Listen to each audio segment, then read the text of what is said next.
Joy put it well. We had a week earlier this year. It was a disaster for kickers. We had the week 2 weeks ago. A backup quarterback stole the show. Yesterday, really good teams mostly got crushed by inferior teams. So we call it the three-word game. Every NFL game can be described succinctly in 3 words. Here we go. Let's start with Thursday. Jets, Colts. Wentz in a while. Carson Wentz. 7 games with multiple touchdowns.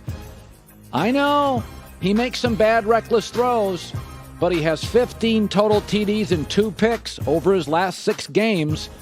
The Colts right now, I would say, are about the best team in the league that wouldn't make the playoffs. And Carson Wentz is a big reason why. Atlanta, New Orleans, calm, cool, collected.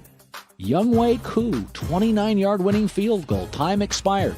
His 3rd game-winning field goal as time has expired in the last 6 games. Folks, you can draft a kicker.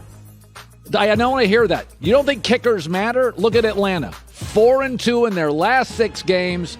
They got themselves a big-time in-the-clutch kicker. Matt Ryan also he had some drops. Matt Ryan had some big-time throws in this game. Denver, Dallas.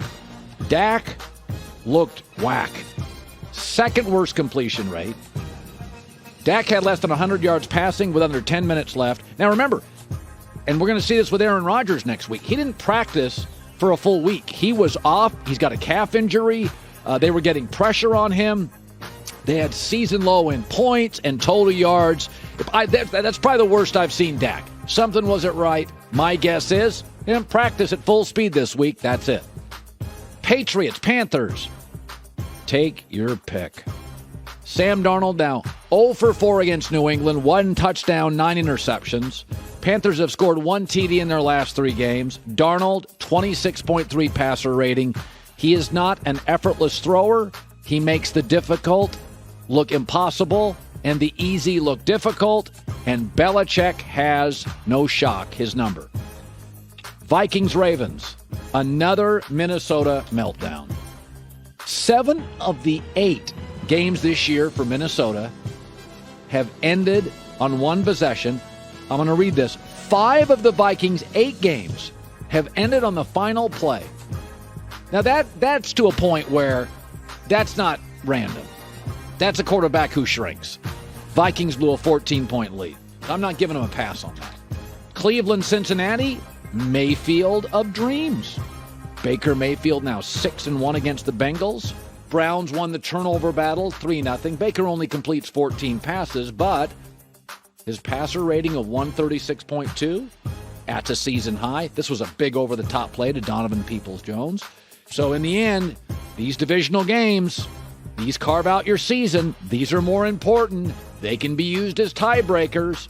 And to Baker Mayfield's credit, may not have been asked to do a ton, but what he was asked to do, he did well. Buffalo, Jacksonville. Hit Buffalo. So the Bills reached the red zone on their opening possession and never got back. You know, the weakness for this team, we've said it, has been their offensive line. They addressed it in the draft, but it is still a work in progress. Josh Allen, by the way, was pressured on over 39% of his throws. That is a really, really high percentage. The Bills also, and you got to give the Jags credit for this, the Bills had 12 penalties. Why? Because Jacksonville made them very uncomfortable, sort of like the Titans did to the Rams. Houston, Miami, did not watch. 9 turnovers. I'm not watching that. I got to skip a game every weekend. I was not watching that mess. Raiders, Giants. Giant defensive statement. Now here come the Giants. 3 takeaways off usually efficient Derek Carr. 3rd straight game for the Giants, allowing 20 points or less. And I just throw this out there. The Giants are one of only 2 teams in the NFL with 1+ takeaway every game this year. Who's the other one? Another team, I keep saying they're not out of it. The other team is the Colts. So the Colts and Giants defense take the ball away. That's important. You win games that way. Chargers, Eagles, Herbert hurts them. Boy, was he good. 84% completion percentage. He's 23. 12th career 300-yard passing game. 360 passing yards. Listen, man, West Coast team goes east, and it's not like Jalen Hurts isn't productive. He had a great final drive, and this game did not get watched by a large percentage of the country, but boy, Herbert makes really good decisions. He's a kid. He's going to have bad Sundays, but he doesn't throw the deep ball a ton, but when he does, oh, God, does he throw a beautiful deep ball. Green Bay, Kansas City. Mahomes beats love. Patrick Mahomes, fewest passing yards of his career. He was 0 for 5 on deep balls. Second time the Chiefs have been shut out in the second half in the Mahomes era. It's not right. His mechanics are a little loose. Travis Kelce had a couple of drops. We've got to be fair about this. Nobody's given them the over-the-top throw, and he tends to be somebody that likes the big swing. So it's not right. They'll get it right. But the story that's not talked about a lot in this game because they won is Patrick struggled. Arizona, San Francisco. Big backup blowout. Good God. Colt McCoy didn't have DeAndre Hopkins, A.J. Green. They lost running back Chase Edmonds early. What a clever game plan. And Greg Olson talked about this.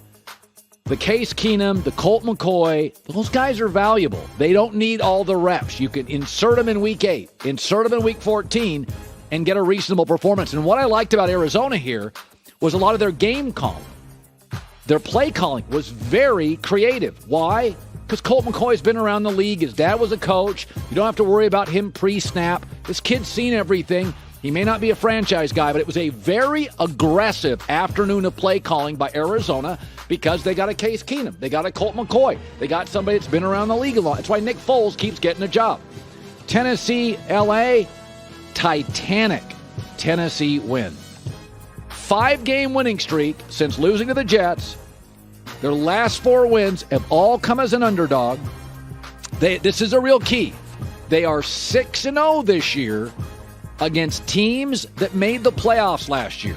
What's impressive about Tennessee, you can argue they play down to their competition. Okay, but when they play the Bills, when they play a Kansas City, when they play a Rams, this game was not competitive. They were so much better than the Rams were. They pushed them around. You couldn't watch this game. It's almost like Denver-Dallas. You couldn't watch the game, and then one team just didn't come in more aggressive with a better game plan. This game was not even as competitive as the score says. It never felt particularly close. Chicago-Pittsburgh tonight. Bear with them. Listen, the Bears will be playing without Khalil Mack. Pittsburgh brings a lot of people.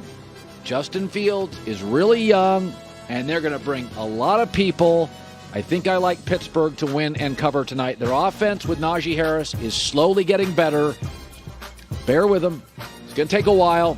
By the way, Matt Nagy will return to coach against the Steelers. He was missing. And Fields has 200-plus yards in just 1 of 6 starts. So he's not going to be great. You're going to see a lot of – Justin Fields is going to give you some wow moments. You're going to get a couple of scrambles and a couple of throws. You're like, wow. Pittsburgh is one of the last teams you'd want a young quarterback to face. Kansas City, Jordan Love got a break with Kansas City. That's not a great defense. Hi, everybody. Thanks for watching. Subscribe here to get the latest from the show. Also, be sure to check out more of the best clips from The Herd or go watch a few segments from other shows on FS1.